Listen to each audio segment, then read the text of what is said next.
Ya estamos transmitiendo a Facebook y estamos aquí en la sala de Zoom. Bienvenidos todos a este miércoles más del Centro Astronómico Clavius. Y pues en esta emoción todavía post-eclipse, pues nos da mucho gusto recibir a nuestro invitado del día de hoy, que nos acompaña a distancia, virtualmente, como decimos, desde Morelia, Michoacán, en una de las instituciones que son parte de la UNAM. Bienvenido, Enrique. Hola, ¿qué tal, Lore? ¿Cómo estás? Gusto Mucho tenemos gusto de por aquí. saludarte y de saludarlos a todos. Buenas noches. Bueno, pues Enrique es especialista, y ahorita lo vamos a ver con su resumen académico, en uno de estos temas tan interesantes que son pieza clave en este universo que observamos y que es la formación estelar. Entonces, pues lo invitamos para que nos platique de sus investigaciones y, como él nos acaba de decir, de estas nuevas ideas que hay al respecto de las teorías de la formación estelar. Y antes de darte la palabra, Enrique, pues Gerardo, ¿qué tal? Muy buenas noches, Lore, Enrique y a todos y a todas quienes nos están acompañando aquí desde las distintas plataformas, desde Zoom, quienes están aquí, que somos una treintena de personas, de quienes nos ven desde Facebook y a quienes nos vean después en las repeticiones, porque hay gente que consulta estas conferencias posteriormente en la página de YouTube o en la página de Facebook, donde se quedan grabadas las conferencias. Le damos la bienvenida a Enrique. Enrique, muchas gracias por haber aceptado la invitación. Al contrario, Eh, gracias por la invitación. Ujú. no, y qué fortuna tener a un experto en este tema tan interesante. Yo pienso que al universo, por alguna razón, le gusta formar estrellas porque Ujú. pues, hay muchas. Cuando uno se da cuenta de cuántas hay, pues pareciera que es fácil para el universo hacer estrellas, pero pues ya cuando uno empieza a entrar a los detalles del proceso, dices, órale, no está tan fácil como Ujú. uno podría pensar. Entonces, permítanme leerles rápidamente la semblanza académica del doctor Enrique Vázquez Semadeni, quien es físico de la Facultad de Ciencias de la UNAM y doctor en astronomía por la Universidad de Texas en Austin. Se doctoró en 1991. Actualmente es investigador titular C en el Instituto de Radioastronomía y Astrofísica, el IRIA, de la UNAM, en el campus Morelia, y es parte del Sistema Nacional de Investigadores con nivel 3. Considerado uno de los líderes mundiales en el estudio de la dinámica y termodinámica del gas interestelar, el colapso gravitacional y la formación de estrellas en la galaxia. Ha recibido el premio de la investigación científica de la Sociedad Mexicana de Física en el año 2019 y el premio Universidad Nacional en Investigación en Ciencias Exactas en el año 2021, entre otras condecoraciones. Ha sido miembro del Consejo Asesor de Cómputo de la UNAM y director del Instituto de Radioastronomía y Astrofísica de la UNAM. También tiene gran interés, eso es muy interesante, por la neurociencia, los sistemas complejos y la mente como un fenómeno emergente, así como la divulgación de la ciencia, impartiendo muchas conferencias públicas al año, de 10 a 20, sobre diversos temas científicos y de enseñanza de la ciencia. Enrique, pues muchas gracias por estar aquí. Estamos atentos a tu charla y si nos lo permites, al final tendremos una sesión de preguntas y respuestas. Claro, con todo gusto. Muy bien, entonces comparto la pantalla, ¿verdad? Así Por es. favor. A ver. Ustedes me dicen. Sí, bueno, y a mí también me debe de aparecer cuando se ve. Ahora Ya la la estamos Ya, viendo. vemos, ya la ¿verdad? vemos. Sí. Perfecto. Muy bien. Bueno, pues ante todo, muchísimas gracias por la invitación. Me hubiera gustado más estar en persona, pero siento que algo que nos dejó la pandemia es la posibilidad, es como que achicó al mundo, ¿no? Y nos hizo más, usar más cotidianamente todas estas posibilidades de videoconferencia y pues a final de cuentas yo creo que el mundo se ha achicado después de la pandemia gracias a esto. O sea que algo bueno nos dejó, ¿no? Y bueno, pues entonces, como les contaban Lorena y Gerardo, yo me dedico a esto, yo me dedico al estudio de la formación de las estrellas. Eh, pues como también les leyeron en mi currículum, no sé si se fijaron, pero ya hace 31 años que me doctoré, o sea que ya estoy más cerca de la jubilación que de otra cosa, pero pues por lo mismo, pues hemos aprendido bastantes cosas a lo largo de este trayecto, ¿no? Y justamente de eso les voy a contar. En particular, al final voy a platicarles sobre cómo pues nuestro grupo de investigación está promoviendo un nuevo escenario para las nubes en el espacio en donde se forman las estrellas. Así que, pues podemos empezar a platicar sobre, primero vamos a ubicarnos acerca del problema, ¿no? Si pensamos en una galaxia como la nuestra, la Vía Láctea, que también se llama la galaxia. Galaxia puede ser nombre propio o nombre común, ¿no? Hay muchas galaxias en el universo, pero la galaxia con mayúscula es nuestra galaxia porque es lo mismo. Galaxia significa Vía Láctea en griego y Vía Láctea pues era en latín, ¿no? Pero una galaxia como la nuestra es una cosa verdaderamente enorme. O sea, eh, oímos mucho hablar de las galaxias, pero no siempre nos ponemos a reflexionar sobre el tamaño tan enorme que tienen las galaxias. Por ejemplo, esta es una galaxia no muy diferente a la nuestra. Obviamente nosotros no podemos ver la nuestra desde afuera como se ve esta, ¿no? ¿Por qué? Pues porque nosotros estamos por aquí en el plano de una galaxia como estas, ¿no? Pero una galaxia como estas es una cosa enorme que mide como por lo menos unos 100,000 años luz de diámetro. Nomás como punto de referencia, un año luz, recordemos, es una unidad de distancia.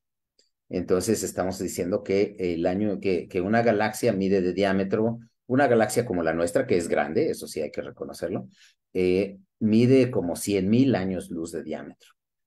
Por comparación, la distancia a la Luna es un poquito más de un segundo luz. Eh, entonces, en la proporción de tamaño entre una galaxia y el tamaño de una galaxia y la distancia Tierra-Luna es la misma que hay entre 100,000 años y un segundo, ¿no? O sea, la galaxia es 100,000 veces, es tanto más grande que la distancia Tierra-Luna como 100,000 años es más grande que un segundo. Así de ese tamaño es. Eh, y aparte, entonces, por ejemplo, cuando nosotros vemos una galaxia así, todo esto que se ve blanco es como una nube de estrellas, pero no alcanzamos a ver las estrellas individualmente. Eh, una galaxia tiene decenas o centenas de miles perdón, aquí tengo un error. Bueno, decenas o centenas de miles de estrellas es un puntito de estos. Ajá, ajá. O sea, aquí en un puntito de estos, que es un cúmulo de estrellas, aquí hay de 10,000 a 100,000 estrellas, este puntito. Ajá. Una galaxia en total tiene del orden de 100,000 millones de estrellas. Y para poner eso en contexto, es como el número de neuronas que tenemos en el cerebro.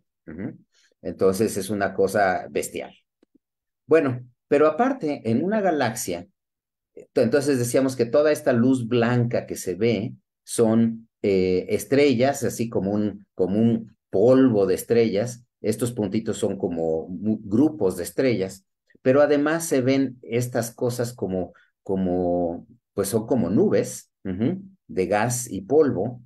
Se ven oscuras porque hay polvo en estas nubes y el polvo absorbe la luz de las estrellas y entonces se ve oscura.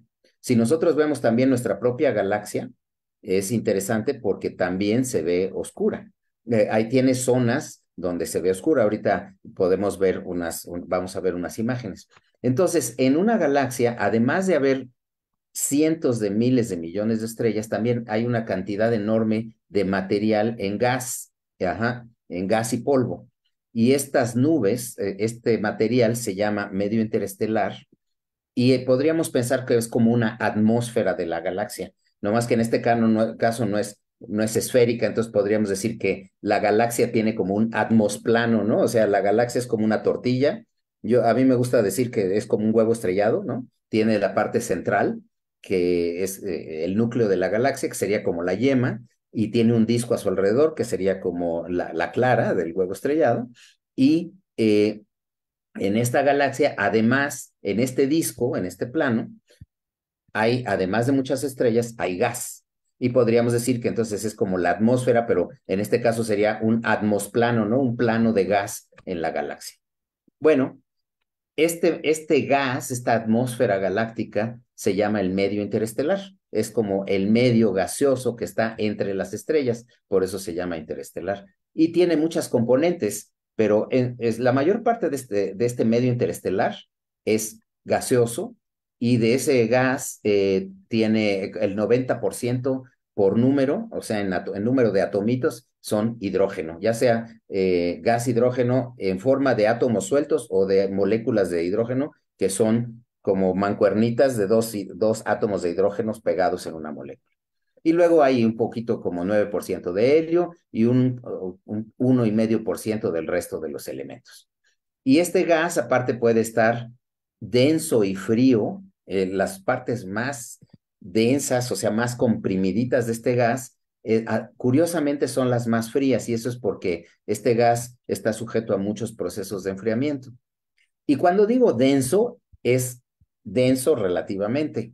Fíjense, este gas, el gas más denso de la galaxia, que es el gas molecular, es tan denso que tiene, comienza a partir de unas 100 moleculitas por centímetro cúbico. Entonces, si yo veo un centímetro cúbico así aquí, ¿no? Como de este tamaño, si ven mi imagen, en el medio interestelar, ahí hay como 100 moleculitas. Nomás por comparar, aquí en la Tierra, un centímetro cúbico contiene como 10 a la 19, 10 a la 20 moléculas de nitrógeno, bueno, sí, moléculas de nitrógeno y de oxígeno principalmente y de dióxido de carbono. Pero como 10 a la 20, o sea, un 1 con 20 ceros, o sea que hay como 10 a la 18 veces más, la densidad es como 10 a la 18 veces más, y eso, 10 a la 18 es un 1 con 18 ceros, ¿verdad? Entonces, para nosotros esto no es denso, esto es súper enrarecido, pero en el medio interestelar, que está en el espacio, flotando ahí, esas son las regiones más densas. Claro, a partir de ahí la densidad empieza a aumentar. Cuando se forma una estrella o un sistema solar, nosotros vivimos a una densidad parecida, la densidad es qué tanta material puedo yo acumular en un cierto volumen, ¿no? Y nosotros vivimos a densidades parecidas a las de las estrellas, como la del Sol, y pues vivimos entonces como a esto de 10 a la 19, 10 a la 20 partículas por centímetro cúbico. Y de este gas molecular tienen que salir, de alguna manera lo tenemos que comprimir hasta hacerlo, hasta llevarlo a las densidades de las estrellas. Ahorita vamos a ver cómo. El medio interestelar además contiene polvo, contiene el medio interestelar aparte está magnetizado y contiene una cosa que se llaman rayos cósmicos, que son núcleos pelones de átomos, como de átomos de helio, por ejemplo, que andan a velocidades cercanas a la velocidad de la luz. Antes se les llamaba rayos porque cuando los descubrieron no sabían que eran núcleos atómicos, pensaban que era radiación, pero son particulitas atómicas. Bueno, todas estas componentes que tiene el medio interestelar, componentes a diferentes, perdón, no les mencioné que entonces es el gas más denso, pero hay todo un rango de densidades y temperaturas en el medio y podemos llegar hasta el gas más caliente y enrarecido, y ahí la densidad ya es más bien como de una partícula cada 100 centímetros cúbicos, entonces tengo que juntar como 100 centímetros cúbicos para encontrar un triste átomo. En este caso es un triste ion, ¿no? Pero esas son las densidades que tiene el medio interestelar. Y nosotros las vemos en diferentes frecuencias del espectro.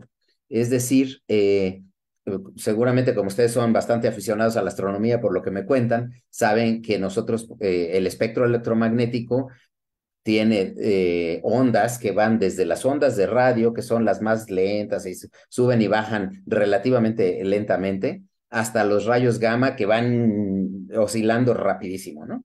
Eh, es decir, estas son las ondas más largas y estas son las ondas más cortas. Pero entonces lo que es bien interesante, los astrónomos hemos podido observar diferentes partes del universo en diferentes longitudes de onda. Entonces, por ejemplo, existen los radiotelescopios, ya perdí mi cursor, los radiotelescopios observan, como su nombre lo indica, ondas de radio, y en las ondas de radio podemos observar, por ejemplo, el gas atómico que es lo que sigue en densidad y temperatura después del gas molecular, ¿no? Pero entonces podemos ver el gas atómico que tiene Esto se observa en ondas de radio con longitudes de onda, por ejemplo, de 21 centímetros, que es la frecuencia a la que oscila un átomo de hidrógeno cuando su electrón cambia de spin, ¿no? Pero digamos, esta es la emisión en ondas de radio de 21 centímetros del gas, el hidrógeno atómico. Las nubes moleculares, aunque están hechas de hidrógeno molecular, el hidrógeno molecular es muy difícil de verse, no vamos a entrar en detalle por qué. Entonces las observamos en otras moléculas. La molécula favorita es el monóxido de carbono, que es bastante abundante en el medio interestelar y se ve así. Pero también, por ejemplo, aquí está una vista de la galaxia. Todas estas son imágenes de nuestro disco galáctico. Ahora sí, esta es nuestra galaxia vista desde nuestro punto de vista. Entonces, como nosotros somos como una hormiguita parada en la clara del huevo, pues vemos la galaxia como un plano, así como un paisaje, y la vemos toda proyectada en el cielo. Entonces, esto es cómo se ve nuestra galaxia desde la Tierra en diferentes longitudes de onda. Entonces aquí tenemos la de 21 centímetros del hidrógeno, la emisión de 2.6 milímetros del monóxido de carbono, pero luego tenemos la emisión térmica, por ejemplo, del polvo, que está calentado por estrellas. Estas ya son longitudes de micras, es en el infrarrojo medio, que se le llama, de 10 a 100 micras, es la longitud de onda. Luego tenemos lo que se llama el cercano infrarrojo. ¿Por qué le llamamos cercano? Porque es cercano a la luz visible, ¿no? Este tiene longitudes de ondas de unas cuantas micras. Y lo que es bien interesante es, así es como se ve, por ejemplo, nuestra galaxia en luz visible. Y aquí vemos la luz de las estrellas, que es lo blanquito, y estas manchas oscuras son las nubes de gas y polvo que yo les mencionaba en la otra imagen.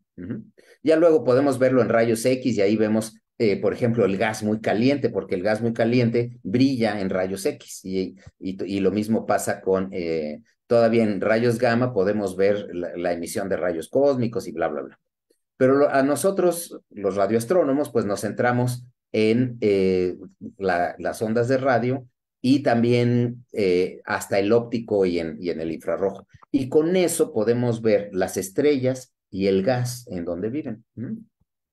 Bueno, como decíamos, la cuna de las estrellas son estas nubes de gas molecular y polvo. Son estas nubes. Ustedes pueden ver aquí estas nubes y pueden ver estas manchitas rosas.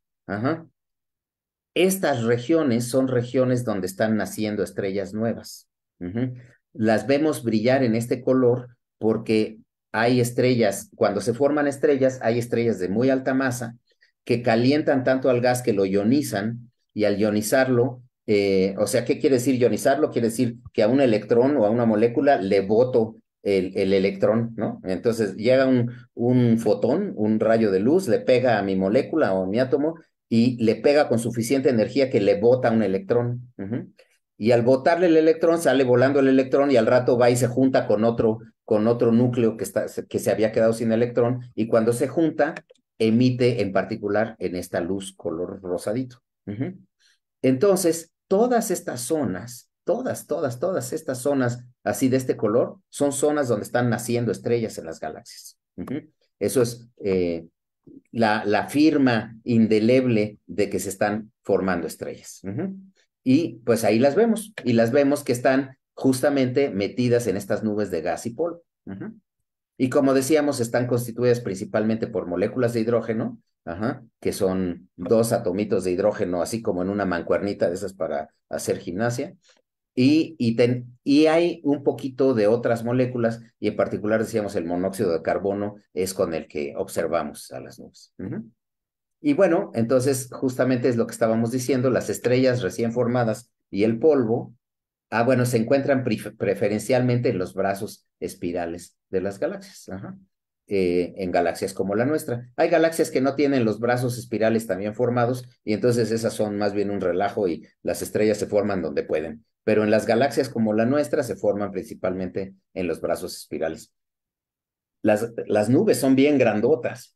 Por ejemplo, aquí hay una imagen superpuesta de lo que es la nube de Orión. En la constelación de Orión es la que nosotros conocemos en México como la que está alrededor de los tres reyes magos, ¿no? Por ejemplo, aquí están los tres reyes, Acá está esta estrella que es la famosa Betelgeuse.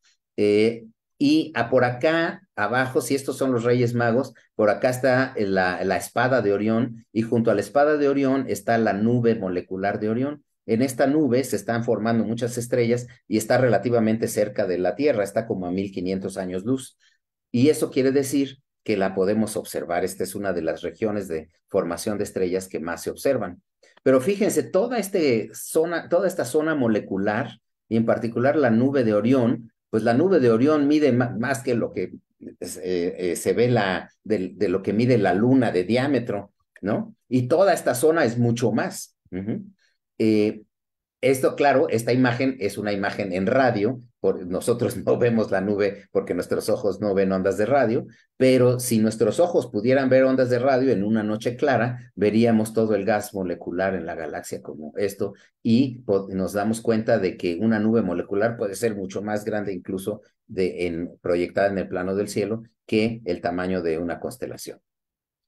Y bueno, entonces decíamos, cada galaxia contiene decenas o cientos de miles de millones de estrellas, de las cuales el Sol es un ejemplo típico. Bueno, ¿cómo diablos se forman las estrellas? Bueno, como decíamos, las estrellas recién nacidas se encuentran en estas regiones de formación estelar, que son esas regioncitas rosadas que vimos en la imagen. Ahora, ¿qué es una estrella? Una estrella no es más que un reactor nuclear de fusión en equilibrio. La naturaleza puede hacer lo que nosotros todavía no podemos hacer. Nosotros no hemos podido hacer reactores nucleares de fusión bien controlados. Pero lo que pasa es que la naturaleza a la escala de las estrellas tiene la gravedad a su favor. ¿Qué es una estrella? Una estrella es una pelota de gas que está ya junta, está unida por su gravedad. Es decir, la gravedad de cada uno de los átomos o de los átomos de la estrella atrayendo a todos los demás, esa fuerza de gravedad la mantiene unida. Esa gravedad haría que esto se quisiera contraer, pero llega un momento en que si yo tengo una pelota de gas y la contraigo, la caliento, y al calentarla aumento la velocidad de las moleculitas, y aparte está tan comprimida que hay muchas moleculitas ahí adentro. Esto me permite que las moléculas, bueno, en este caso ya no son moléculas, son átomos, y de hecho son iones, están pelones, ya perdieron sus electrones, los atomitos, entonces son iones. Están tan comprimidos que empiezan y están tan calientes que empiezan a chocar con mucha energía unos contra otros, y empiezan a fusionarse. Los átomos de hidrógeno se empiezan a fusionar para producir helio. Es decir, están haciendo una reacción de fusión nuclear. Pero aquí el reactor es la estrella. Lo que mantiene las condiciones de presión, densidad y temperatura necesarias para la reacción nuclear es precisamente el peso de la estrella. ¿De acuerdo? Y entonces, bueno, esto se logra gracias a que las estrellas son como 10 a la 20 veces más densas, están más comprimidas que las nubes en las que se forman. Y quien las comprime es la autogravedad. ¿Cómo formamos una estrella? Pues si pensamos que partimos de un gas que era muy tenue y ahora tenemos algo que está súper comprimido, lo que tuvimos que hacer es que este gas se comprimiera por algún proceso, y el responsable es precisamente la gravedad del gas. Lo que decíamos, la gravedad de cada átomo de una parcelita, digamos, de una regioncita del gas, esa sobre todas las demás hace que se comprima, y esa compresión nos lleva desde la densidad de la nube hasta la densidad 10 a la 20 veces mayor de la densidad de la estrella. Ahora, las estrellas, como les decía yo hace un rato, las estrellas más masivas son tan calientes que empiezan a ionizar el gas a su alrededor. Y entonces el gas que está inmediatamente alrededor de las estrellas, se calienta, y entonces resulta que es como una burbuja caliente ahora dentro de la nube. Entonces, ¿qué pasa? En una de estas regiones, el gas empieza a colapsar, se empieza a contraer, pero se forma una estrella, y la estrella empieza ahora a calentar a su vecindad inmediata, y esto es como una pequeña explosión, y entonces ahora el gas caliente empieza a empujar al que venía y eso puede destruir la estrella. Digo, la estrella, perdón, destruir la nube. Entonces, esta, por ejemplo, es una nebulosa en donde hay estrellas que se están recién formando. Aquí están precisamente las estrellitas y de nuevo con este brillo rosado que tienen a su alrededor porque están ionizando al gas, pero lo que han hecho es calentar a todo el gas a su alrededor. Este gas a su alrededor es mucho más tenue y difuso, y este era el gas que se le estaba viniendo encima a la región donde estaba formándose, donde se estaban formando las estrellas. Esta es la famosa nube de Orión, ¿no? Y entonces, de nuevo, este es el gas denso, el que se ve así en las imágenes como de la galaxia, acá. Este es el gas denso, oscuro, ¿no? Pero en su interior hay regiones brillantes, como esta, que son las regiones que están siendo iluminadas y calentadas por las estrellas que se acaban de formar. Aquí hay unas, aquí hay otras que ya están con peloncitas, estas están enfrente, ¿no? Estas son las que están haciendo esta burbuja de gas caliente dentro de una nube fría. La nube fría se le está viniendo encima a esto, pero esta región ahora dice, no, es como básicamente una pequeña explosión dentro de la nube, porque las estrellas calientan el gas y el gas caliente ¡buah! Se quiere expandir. Entonces, cuando empezamos, tenemos una nube de estas, lo que tenemos es que primero el gas se viene encima, pero luego cuando forma estrellas, entonces ahora imagínense que tenemos como cohetitos que empiezan a explotar dentro de la nube y acaban por dispersar la nube. Bueno, ahorita vamos a ver animaciones de cómo funciona todo esto, pero antes quisiera yo hacer un paréntesis de que se ve que estas nubes pues, son muy irregulares y como les estoy contando, tienen explosiones en su interior, entonces el gas se está moviendo de una manera muy complicada. Se dice que estas nubes son turbulentas, es decir, tienen movimientos desordenados y el hecho a todas las escalas de tamaño, entonces se forman como corrientes de gas. Pueden ustedes imaginarse el, el movimiento de, por ejemplo, en un río, en los rápidos de un río, ese movimiento es bien turbulento, ¿no?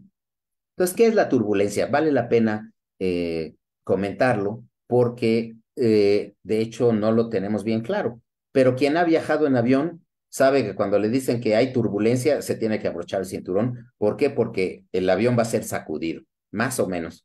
La vez que más duro me sacudió a mí la turbulencia en un avión, me despegué del asiento y dije, ay, qué bueno que traigo el cinturón puesto, ¿no? Entonces a los aviones y los barcos los sacude. Este es el mar en un estado muy turbulento cuando hay una tormenta, por ejemplo, ¿no? Y entonces lo que está haciendo es que si yo tengo un barco, el pobre barco se está sangoloteando, ¿no? Y bueno, lo mismo pasa, por ejemplo, en los aviones, decíamos. Algo muy interesante es que el primero en estudiar objetivamente la turbulencia fue ni más ni menos que Leonardo da Vinci. Y Leonardo se dio cuenta de algo que yo creo que todos hemos visto, no todos se han fijado, pero todos lo hemos visto, todos los que tomamos café por lo menos, ¿no? Hemos notado que, por ejemplo, si le echo el chorro de leche a mi café, veo que se forman chorritos y si paso la cuchara, se forman estas estructuras que son como cuernitos alrededor de donde yo agito, ¿no? Si yo paso la cuchara, entonces la cuchara empuja el material así, pero como que da la vuelta y forma cuernitos, ¿no? Y, por ejemplo, entonces Leonardo fue el primero en hacer dibujos de cómo es realmente, digamos, el patrón de flujo de la turbulencia, cómo fluye el fluido en un régimen de turbulencia. Lo más interesante de la turbulencia es que es un proceso caótico en el sentido matemático. ¿Qué quiere decir esto del caos? Para entenderlo, hacemos un paréntesis. No quiero que entendamos estas ecuaciones. Lo único que quiero es decirles que el movimiento de los fluidos se describe usando precisamente las ecuaciones que lo describen. Les llamamos las ecuaciones de la hidrodinámica o las ecuaciones de la dinámica de fluidos. Y a final de cuentas no son más que ecuaciones que nos expresan la conservación. Esta se ve muy complicada, pero es la ecuación de conservación de masa, Esta es la segunda ley de Newton, que es la ecuación de conservación del momento. Esta es la ecuación, esta es como la primera ley de la termodinámica, que nos dice que si a un gas yo le meto calor, entonces tengo dos efectos. Uno, puedo hacer que el gas se expanda y haga un trabajo que ejerza fuerza, es lo que hacen los motores de los coches, ¿no? Le meten calor a los pistones y el pistón se expande. El gas en el pistón se expande y empuja al pistón para abajo, perdón, ¿no? El gas se expande, empuja el pistón para abajo y eso me da el movimiento, ¿no? Esta es la ley de la termodinámica. Entonces yo tengo, si yo le meto calor a un pedacito de gas, el gas va a hacer dos cosas. Uno, se va a calentar, va a subir su temperatura, y otra, se va a expandir y me va a hacer un trabajo le imparte energía a sus alrededores. Luego, esta es la ecuación que me describe cómo se comporta el campo magnético, y esta no es más que la ley de la gravitación de Newton, pero escrita en forma diferencial, que se llama, pero es la ley de la gravitación de Newton. Ajá, estas son las ecuaciones que se tienen que resolver. Ahora, ¿se ven complicadas? Sí, sí, son complicadas. Y lo que hacemos es no las resolvemos a lápiz y papel, en general, sí se puede en ciertos casos simplificados, pero la mejor manera de hacerlo y sobre todo la manera de representar la turbulencia es resolviendo estas ecuaciones en las computadoras. Es decir, lo que hacemos es, estas ecuaciones lo que nos dicen es que si yo conozco, por ejemplo, esta es la velocidad, esta es la densidad, si yo conozco cuánto valen, entonces esta es la tasa de cambio de la densidad, esta es, o sea, cómo cambia la densidad, y cómo cambia la densidad depende de cuál es la velocidad y cuál es la densidad misma. Esta es cómo cambia la velocidad, es la aceleración, y cómo cambia la velocidad depende de la presión en el medio, de la gravedad en el medio, de los campos magnéticos, bla, bla, bla. Esta es la viscosidad. Esta es, pero entonces, ¿cómo cambia la aceleración, digamos? Es una consecuencia de las fuerzas, les decía yo que esta es la segunda ley de Newton. Entonces, lo que yo puedo hacer, pero las fuerzas están dadas por cuánto valen mis variables, o sea, mi campo magnético, mi fuerza de gravedad, mi presión, ¿no? Entonces, yo sé cuánto valen, puedo calcular la aceleración. Si calculo la aceleración, entonces puedo saber cómo cambió mi velocidad. Y si cambio la velocidad, entonces puedo volver a darles vueltas. Entonces, lo que las computadoras hacen para resolver estas ecuaciones es como darle vuelta a esta receta, que yo digo, si yo conozco están las variables de mi fluido, su velocidad, su presión, su densidad, su temperatura, yo conozco cómo va a variar en este momento. Eso me cambia los valores de las variables y entonces puedo darle vuelta a la manivela otra vez. Digo, entonces ahora obtengo nuevos valores de las variables, vuelvo a obtener cómo cambian las variables, entonces obtengo un nuevo valor de las variables, las vuelvo a meter aquí y me paso dándoles vueltas a esto. Una computadora hace esto unos cuantos millones de veces, ¿no? Y y eso es, por ejemplo, lo que hacen los meteorólogos. Cuando les dicen el pronóstico del clima, lo que hacen es tomar las condiciones de hoy, le dan vuelta a esas ecuaciones hasta llegar hasta mañana y les dicen cuál es el estado probable de cómo esté mañana. Y entonces, estos cálculos los realizamos en computadoras. Ahora, estas grandes computadoras, que se les llamaba supercomputadoras hace décadas, ahora más bien tendemos a llamarles clústeres, son como cúmulos, ¿no? Una supercomputadora, esta es nuestra mini supercomputadora aquí en el Instituto de Radioastronomía, y una de estas tiene 370 núcleos, como si ya ven que las que compramos para nuestro uso casero tienen 8 o 16 núcleos. La chica de las nuestras tiene 370, la más grande tiene 1000, arribita de 1000 núcleos de procesamiento, de cores, ¿no? Las grandes supercomputadoras del mundo tienen 100,000 núcleos, ¿no? ¿Y para qué se usan? Pues para darle vueltas a estas ecuaciones millones de veces. Y hacemos como un enmayadito, pues sí, como ¿cómo le llamaríamos? Un cruce, ¿no? ¿Cómo le llamaríamos Lorena, ayúdame, ¿cómo le llamamos a una malla de otra forma? Como un Con enrejado, una ¿no? red, ¿no? Como Un una buen, red, ¿no? Ándale, muchas gracias. Como una red, ¿no? De puntitos. Y entonces, en cada punto le tenemos que dar vuelta a esta ecuación. Entonces, si yo tengo un volumen de 1 metro cúbico y lo quiero partir en cuadritos de 1 centímetro cúbico, tengo 1,000,000 de estos. Y a cada punto le tengo que dar un millón de vueltas, entonces tengo un millón por un millón, ¿no? Entonces tengo que hacer como a lo mejor un giga, como un millón de operaciones, como entonces eso es un tera, ¿no? Un tera, o, bueno, 10 a la 12 operaciones, sería como una tera operación, ¿no? Les llaman flops, les llaman operaciones de punto flotante, ¿no? Eh, pero entonces, eso es lo que hace una computadora. La computadora agarra estas ecuaciones y le dan vuelta le dan vuelta a estas ecuaciones en muchos puntos en el espacio y durante muchas veces en el tiempo. Y con eso obtenemos ¿qué? Obtenemos algo como esto. Esta es una simulación numérica de el gas, ¿no? Esta es una que hice hace como 20 años o más, pero nada más es para ilustrar qué es lo que pasa, ¿no? Se llaman simulaciones numéricas a esta solución en computadora del fluido. ¿Y qué es lo que estoy haciendo? Esta es una simulación en donde justamente lo que habíamos hecho era poner puntitos calientes, que serían estrellitas, en un medio, en mi medio interestelar. Y estos puntitos calientes, entonces, calientan el medio a su alrededor y generan estas como burbujitas. Esto es una simulación numérica. Ahora, regresando a la cosa de la turbulencia y el caos. El caos es una cosa que se descubrió pues ya en los años 70, ¿no? Yo creo que a partir de la mitad del siglo XX nos dimos cuenta de que hay ecuaciones como estas cuya solución, pues no sé si han visto el problema, la serie esta del problema de los tres cuerpos, o han leído que ahorita está muy de moda esta serie, ¿no? El problema de los tres cuerpos en la serie es que los alienígenas viven en un planeta que está dando vueltas, está atrapado en un sistema de tres estrellas. Bueno, resulta que el problema de tres estrellas es uno de los primeros problemas caóticos en la física. ¿Qué quiere decir caótico? Que no tiene una solución, así que yo pueda pintar con una curvita sencillita, así como una recta, una parábola, o una de estas curvas que tienen una expresión geométrica. No, el problema de los tres cuerpos, la gente se daba de topes porque decían, no me sale, no encuentro una solución a este problema. Pues es que no hay una solución. Depende qué es, y esto es lo que le llamamos un sistema caótico.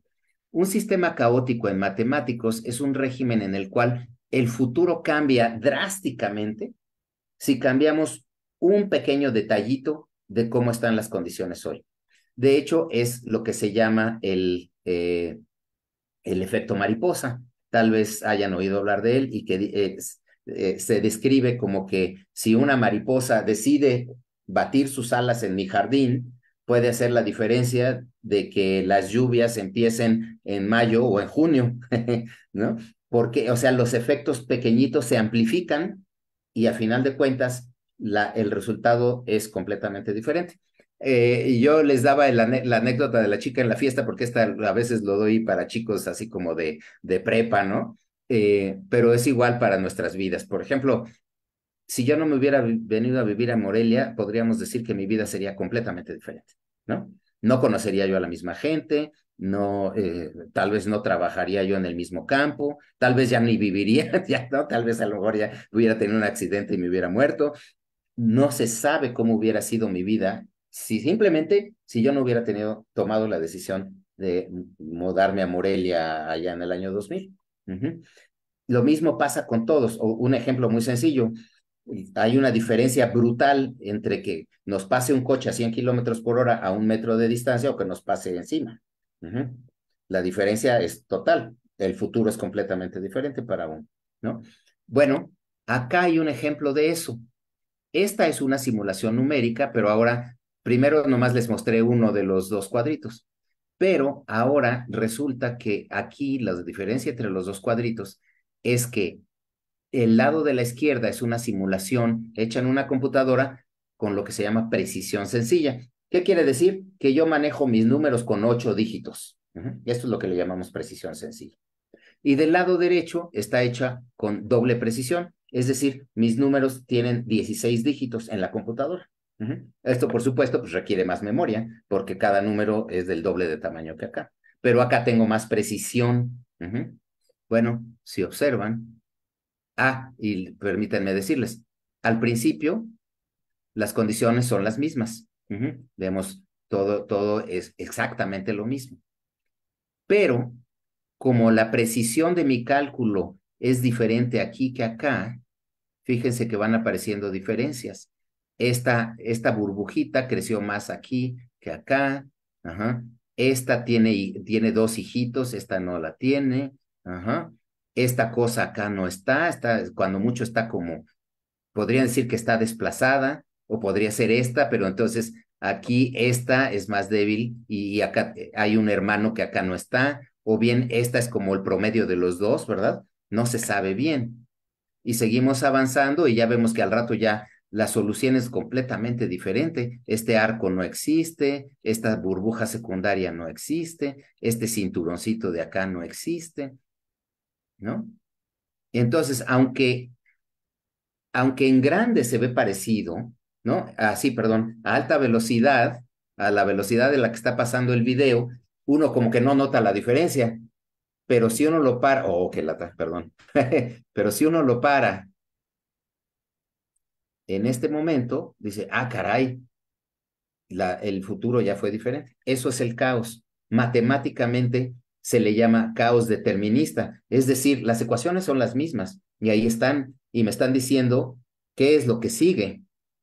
Pero para yo poder hacer una predicción, o sea, porque a final de cuentas las ecuaciones nos permiten como predecir el futuro. O sea, yo les digo a mis alumnos de cuando les hablo del cálculo integral y diferencial, que el cálculo es padrísimo porque es como una bolita de cristal que me permite ver el futuro.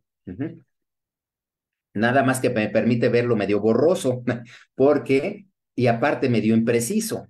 ¿Por qué? Porque depende de qué tan precisos tenga yo mis datos ahorita y con qué precisión pueda yo hacer el cálculo, cuál es el resultado que obtengo.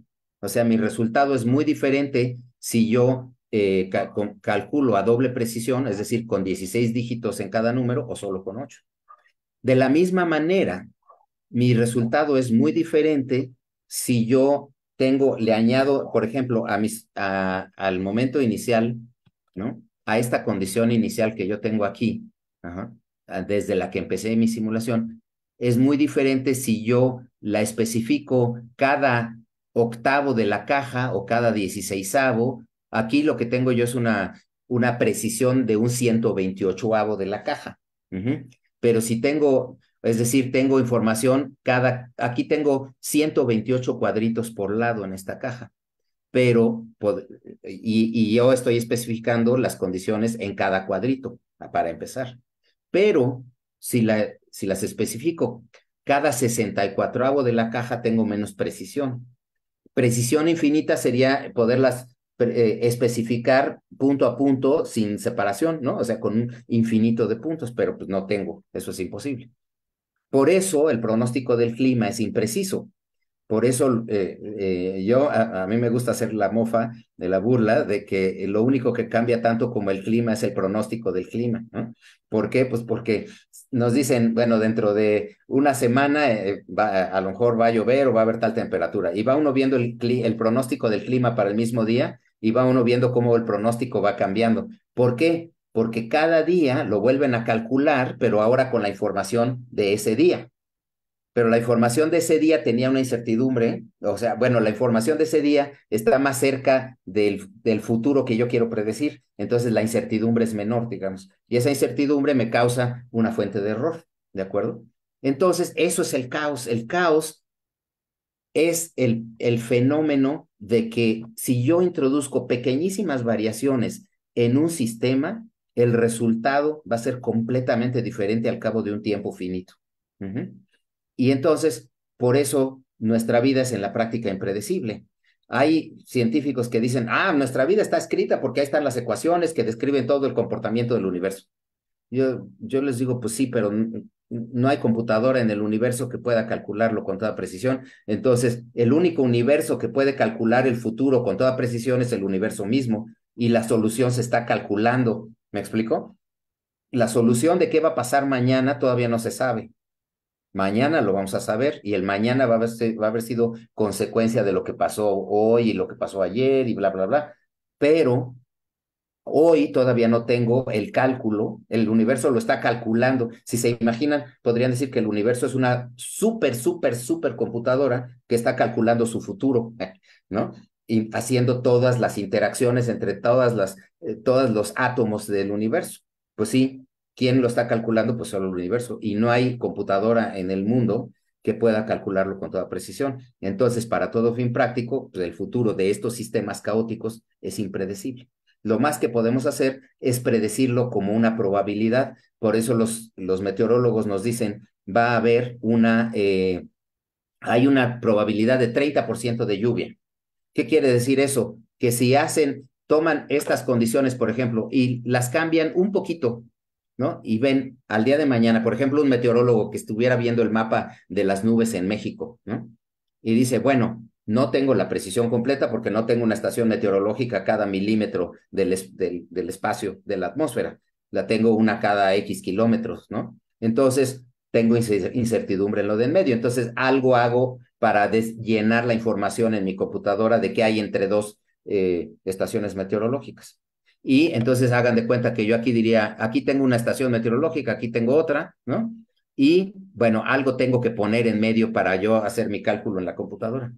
Dependiendo de lo que le ponga uno, le puede uno poner una cosa u otra, u otra, u otra, y entonces a lo mejor me dicen, ah, pues en 30% de estos ensayos me sale que llueve, y en el 70% me sale que no llueve, mañana en Morelia, por ejemplo. Ah, entonces la probabilidad de lluvia es del 30% para Morelia.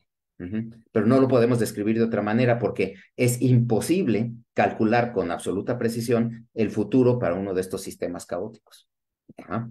Entonces, eso es súper interesante porque digo, cuando me entra la hora filosófica, pues siento que esto tiene que ver con el libre albedrío y todo eso, pero si quieren eso lo platicamos al rato en la hora de las preguntas, ¿no? Tengo debates con mis colegas al respecto, ¿no? Y bueno, entonces de regreso al medio interestelar, pues también es turbulento, por lo tanto es caótico.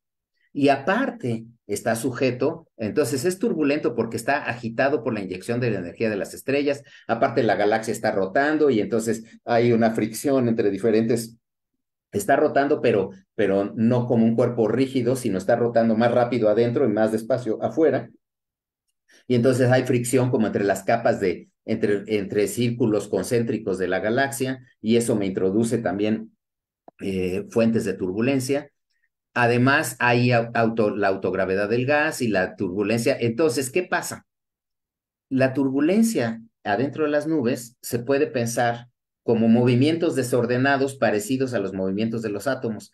Y nosotros sabemos que los movimientos de los átomos son los que causan la presión. Aquí en la atmósfera terrestre, la presión que está actuando sobre mis cachetes son los golpes de las moleculitas de la atmósfera pegándole a mis cachetes, ¿no? Y eso es lo que me mantiene aquí confinadito. Si se baja mucho la presión, por ejemplo, hasta me puede hervir la sangre, eso es lo que le pasa a los buzos cuando suben muy rápidamente de la profundidad. Si suben muy rápido, como están a muy alta presión, al bajar la presión es como cuando ustedes destapan una botella de refresco y entonces las burbujitas de gas, del gas que estaba, digamos, disuelto en el líquido, ya no pueden estar disueltas y entonces se empiezan a expandir y eso es lo que hace que cuando destapamos baja la presión y eso permite que la presión del gas se libere. Entonces, los movimientos de las partículas, en este caso de los pedacitos de las parcelitas, les llamamos, una parcelita es una regioncita del gas. Estos movimientos ustedes se los pueden imaginar como si fueran atomitos que están pegando para un lado y para otro, entonces generan presión. Y esa presión, entonces, puede oponerse a la gravedad de las nubes, de las regiones densas en el medio. Entonces es necesario determinar en qué condiciones puede dominar la turbulencia e impedir el colapso y en qué condiciones no puede. Y por ahí regresamos a los problemas de la formación estelar. Hay dos problemas que ocupan a la comunidad científica que estudia la formación de las estrellas principalmente.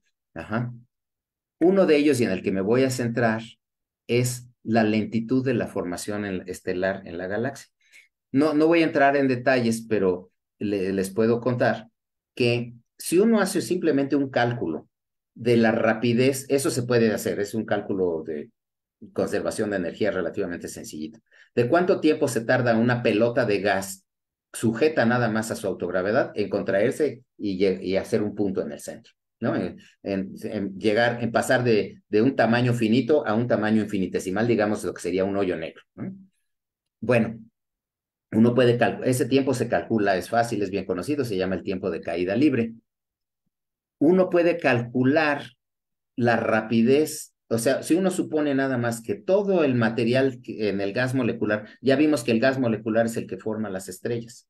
Entonces yo digo, bueno, voy a suponer que todo este gas se está colapsando, se está cayendo sobre sí mismo por su autogravedad y lo está haciendo en su tiempo de caída libre. Eso me da un estimado de la rapidez de formación estelar, le llamamos la tasa de formación estelar, que es como 100 veces mayor del que se observa. Y entonces uno dice, ah, caray, y entonces, ¿por qué? O sea, eso algo quiere decir. Quiere decir que las nubes no se están colapsando, ¿o qué? ¿No?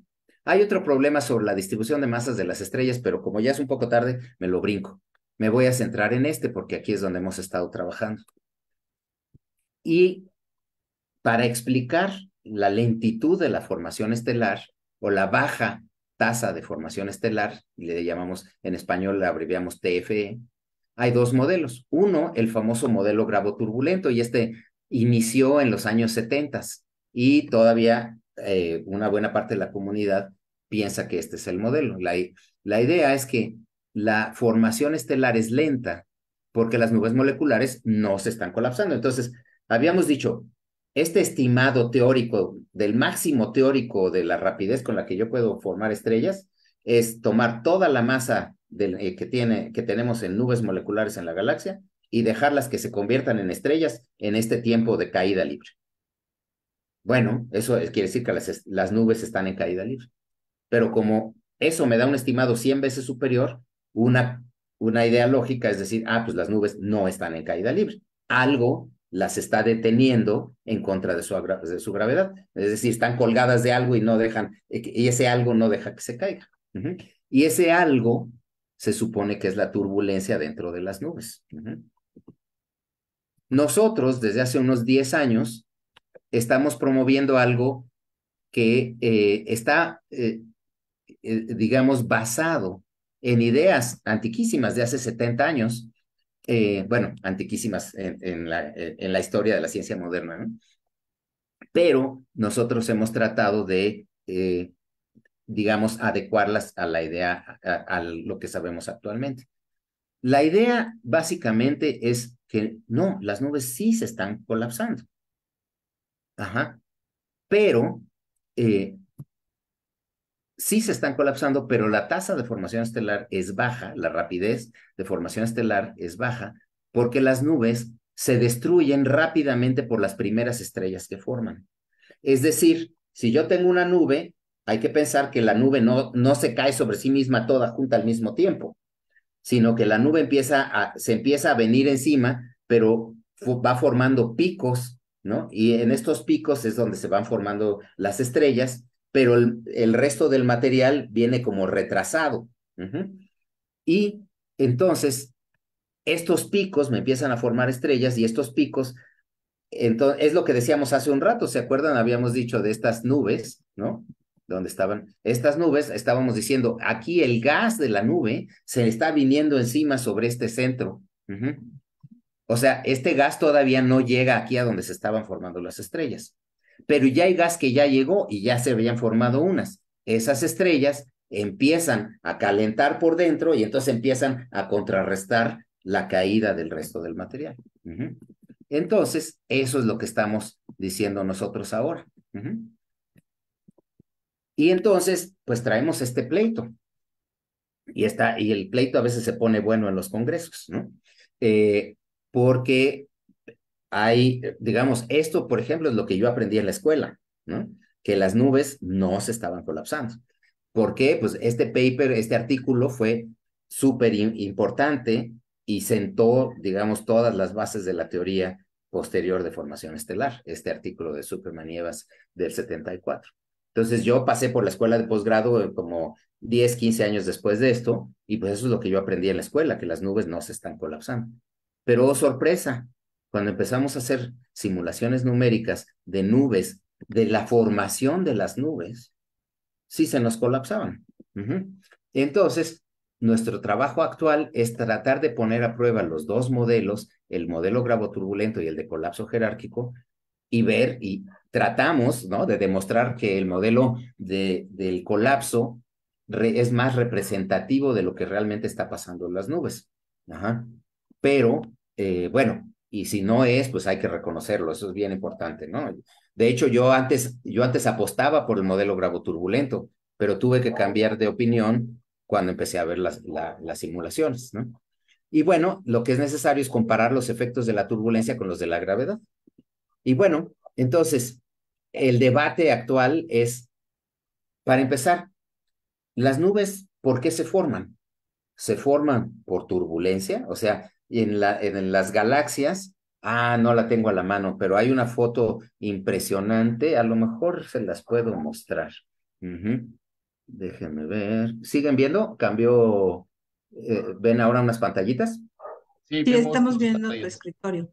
varias Perfecto. terminales. Ajá, perfecto. Entonces, ahora, miren aquí, pues miren, esta es la imagen de una galaxia también espiral, pero aquí, esta es con el nuevo telescopio espacial, el JWST, el James Webb, y este telescopio nos ha permitido ver con mucho mayor claridad las burbujas que se forman por el efecto de la formación de estrellas. Entonces, aquí están los brazos espirales, pero fíjense las grandes burbujas que se forman en el gas precisamente por la acción de las estrellas.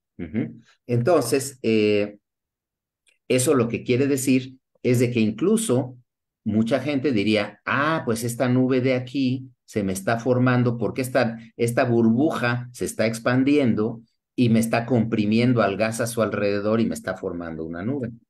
Nosotros tendemos a decir que más bien todo el brazo espiral ya estaba ahí y las nubes nomás me lo agitan. Pero entonces hay este debate y esto es algo que nosotros estamos ahorita tratando de cuantificar.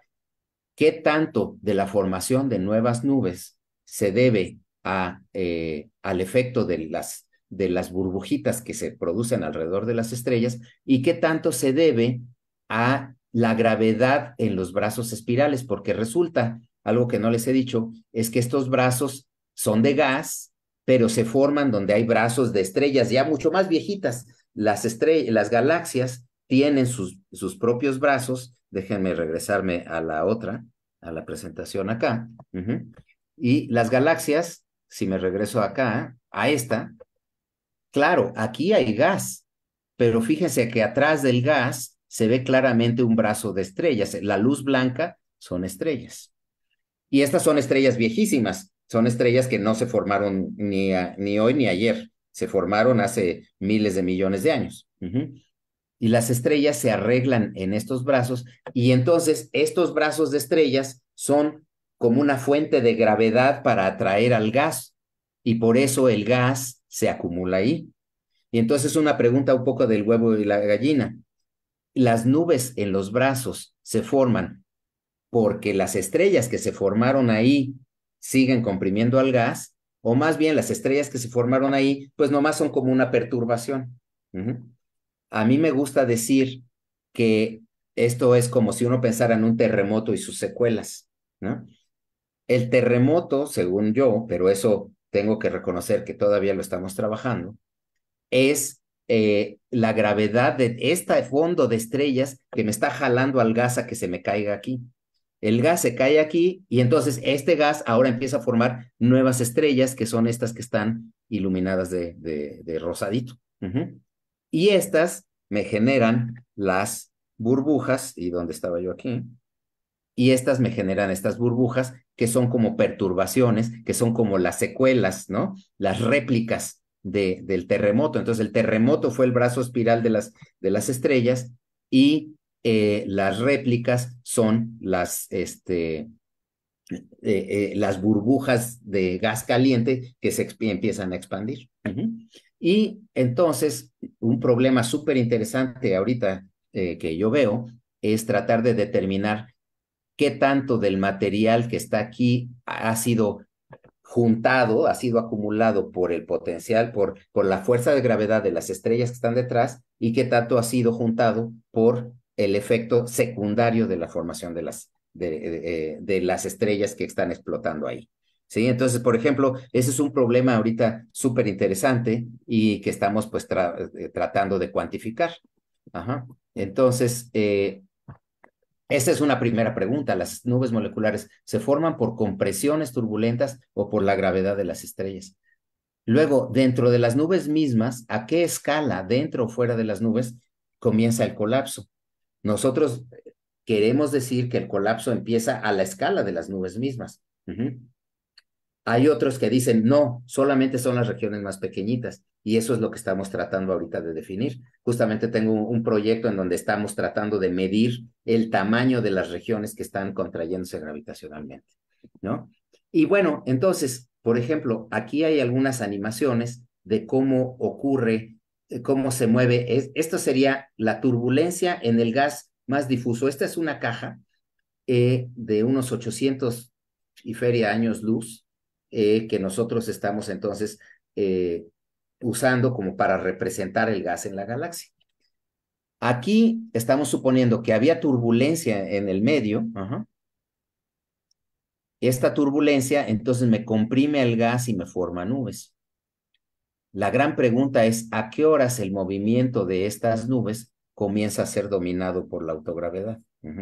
Y entonces ahorita estamos en debate, nosotros estamos midiendo unas cosas, hay otros grupos que están midiendo otras. Ahora, una vez que uno forma estas nubes, empezamos a tener formación de estrellas y como decíamos, las estrellas retroalimentan sobre el gas y que causan explosiones. Entonces, esta es otra simulación de una caja muy similar.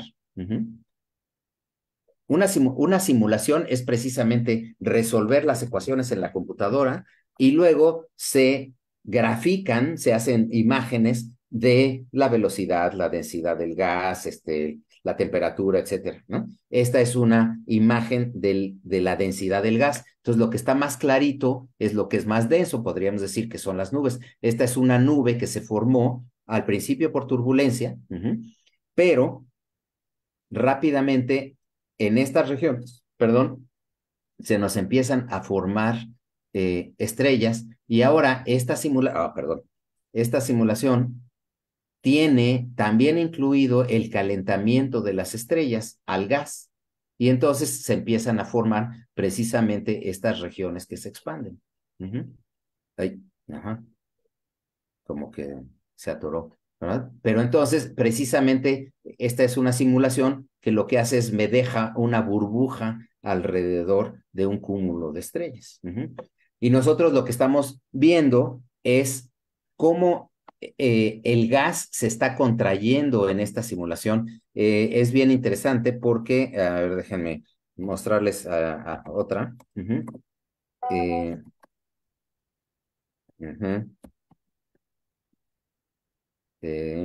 exacto. Y, por ejemplo, acá tenemos, y aquí tenemos una simulación de cómo se ve esta misma simulación, pero en un corte.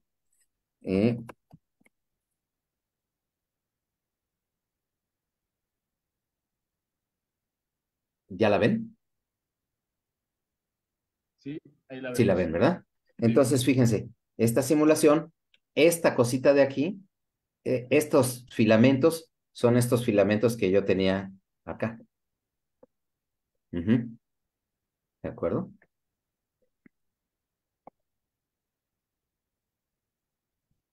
Ya la perdí.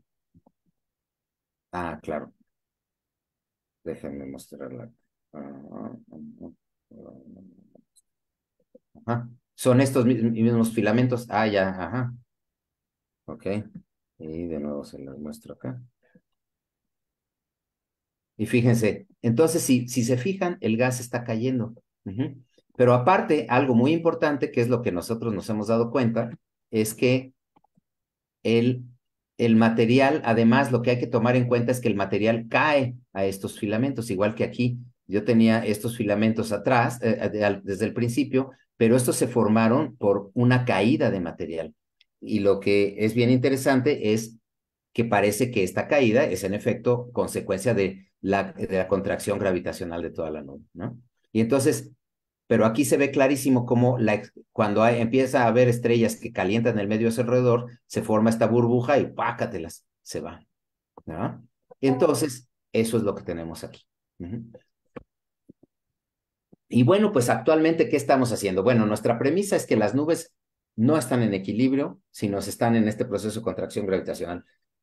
Hemos encontrado mucha, digamos, oposición, pero al mismo tiempo hay varios grupos en el mundo que están tratando de medirlo con las observaciones. ¿Por qué hay oposición? Bueno, pues como decía, es lo que yo había aprendido en la escuela. A mí también me costó trabajo aceptar esta idea, ¿no?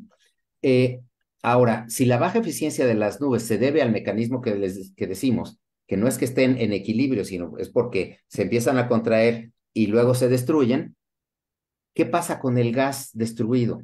¿No? Se recicla para formar nuevas nubes, etcétera. Y luego, por supuesto, dentro de esto, uno puede determinar las masas de las estrellas. En esta simulación que les presenté aquí, tenemos, cada uno de estos puntitos es una estrella, pero en realidad es una estrella de diferente masa. Y entonces se puede ver la distribución de masas de las estrellas y compararla con la real. Y no solo eso, además de compararla con la real, se puede ver entonces por qué surge esa distribución de masas de las estrellas, ¿no? Es decir, qué determina la distribución. Otra cosa que es bien interesante es que el colapso gravitacional mismo también genera turbulencia. ¿Cuánta energía se transfiere del colapso gravitacional a la turbulencia? Todas estas son preguntas que actualmente estamos atacando y todo en este marco de un sistema caótico, porque hemos también entendido que no solo la turbulencia es caótica, sino el propio colapso gravitacional es caótico. Lejos de ser una cosa así, bien que forma pelotitas y cosas así, no, el colapso gravitacional es algo sorprendente. Para mostrarles eh, una última animación, les puedo mostrar esta.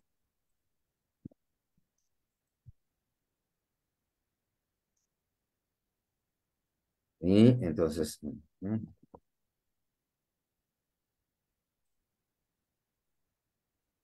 ahí está. Esta es una simulación, de nuevo, en donde tenemos la formación de una nube. Esta nube se está formando porque dos corrientes de gas perpendiculares a la pantalla chocan y me forman la nube. La nube se vuelve granular y turbulenta, como pueden ver.